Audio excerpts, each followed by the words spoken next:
So it's been about a year now that I've been giving you guys advice on how to make your streams better and what you can do to bring your quality up, but I've never really discussed in a video how I started. So today we're going to talk about where I got my start.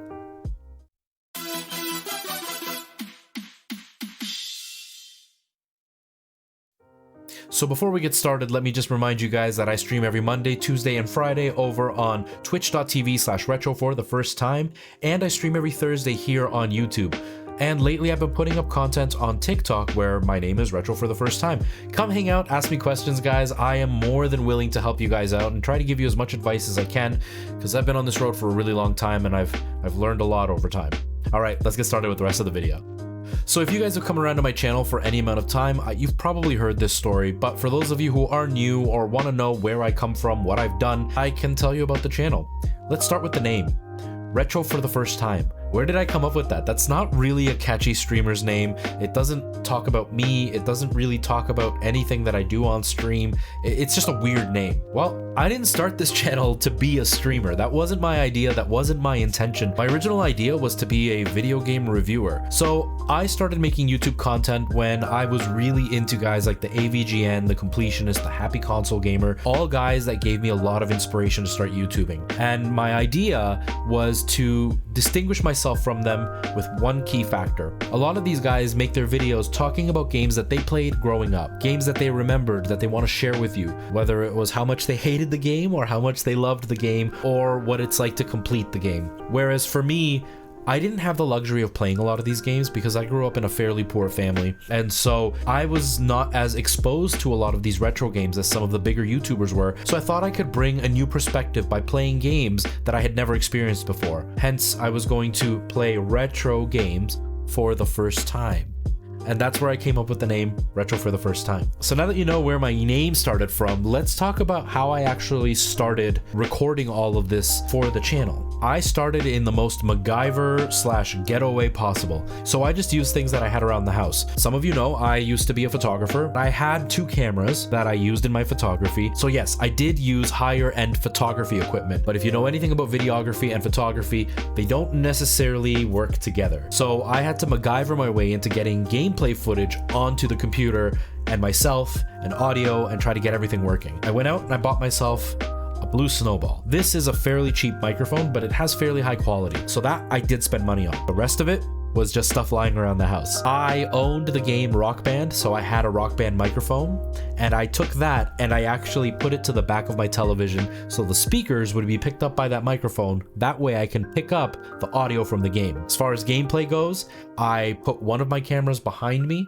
recording the TV, zoomed in and kind of set up so you wouldn't really tell it was gameplay from a camera. And then I took my secondary camera filming me separately. As far as sound goes, I had my laptop hooked up to a microphone so the microphone could pick me up. And then I set up an old sheet behind me as a green screen so that way I could kind of put myself in front of the gameplay, and then I could also show you the gameplay separate.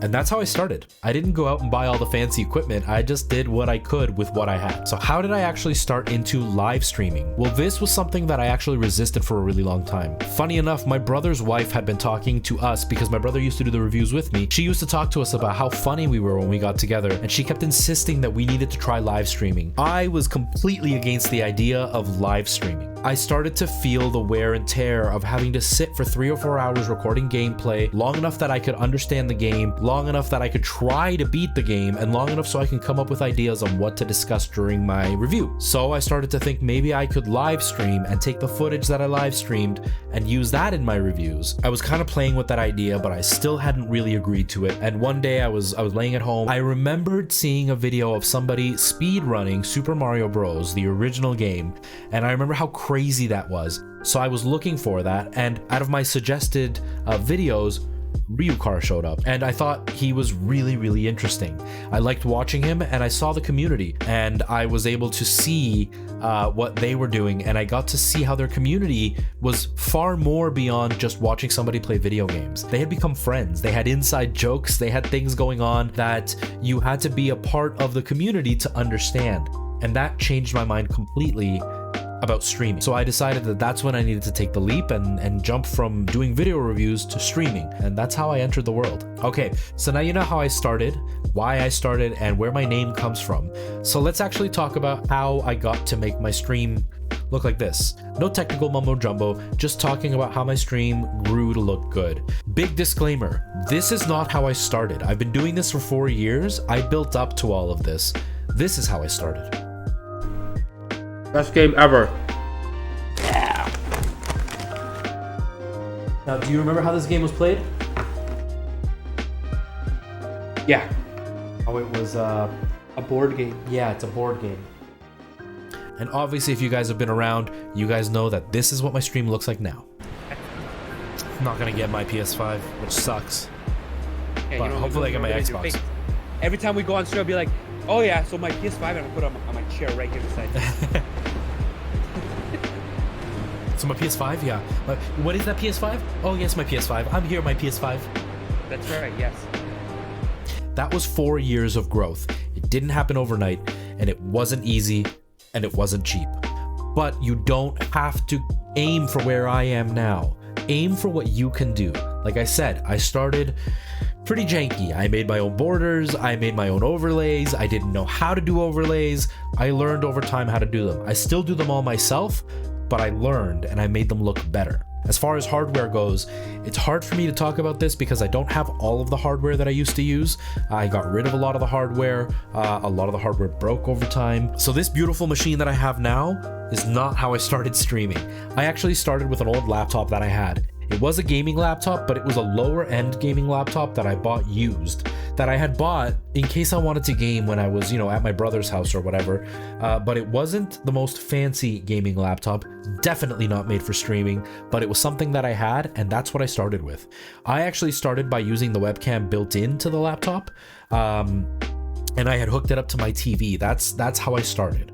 As far as capturing my footage, I bought this capture card pretty much when I decided I wanted to live stream, and I stuck with it for a really long time. This is the Razer Ripsaw. I had it from the start. Unfortunately, there's not really a super cheap way to capture modern consoles without getting a capture card.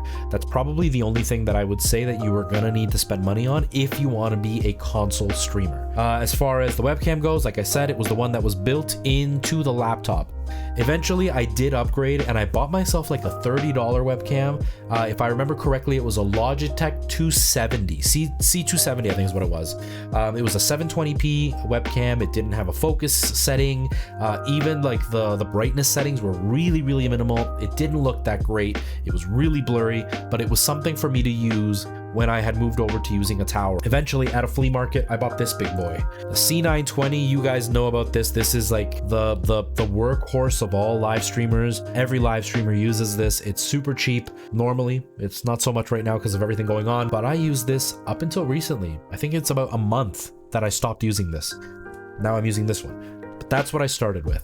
Like I said, I wanted to be a reviewer, so I had the Blue Snowball. That is what I used as my microphone for a really, really long time. And then I handed it down to my brother and he used it for a really long time until he upgraded to a microphone more like this. This is a wonderful mic to start with. I think it cost me about $50 and it got me through a lot. It sounds really, really clear. And remember guys, you're not trying to record a studio quality CD. You are a live streamer. There are sound effects going on. There are other things happening in the house around you. Your sound is not going to be crystal clear, so don't discredit this. It's a pretty good microphone. And that's pretty much how I started.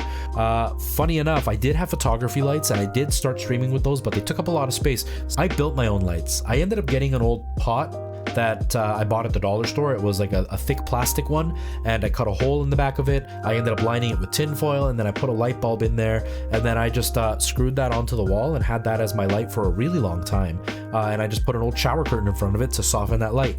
You don't have to go out and buy super expensive equipment. I think the point of this story is just to kind of tell you guys a little bit of my background, so you don't think that you need all this fancy stuff to get started. You can start with really, really cheap DIY stuff. I built my own lights. I was figuring out stuff in the background. I had Christmas lights hanging up for a while. I took an old lamp and I put like a gel over it so it would have color. I didn't put gel over it, a gel, which is like a plastic colored sheet that I put over it so that it would light up my background. And that's what I did. And so I've been streaming for 4 years. I streamed on YouTube for 3 of those years. I've been on Twitch now for almost a year, and that's pretty much my story. And now I've been here and I've got this wonderful community. I've got this great channel that I've built up with the help of you guys. And yeah, I just want you guys to know that we all start with no viewers. We all start when nobody's subscribing, nobody's liking our content, nobody's following us. But if you persevere, you can get there, you can grow, and you can make your channel turn into something great. But it's not going to be easy. Like I said, I started one way, and I ended a completely different way. All right, guys, I hope you enjoyed that story. Take care, guys. Bye-bye.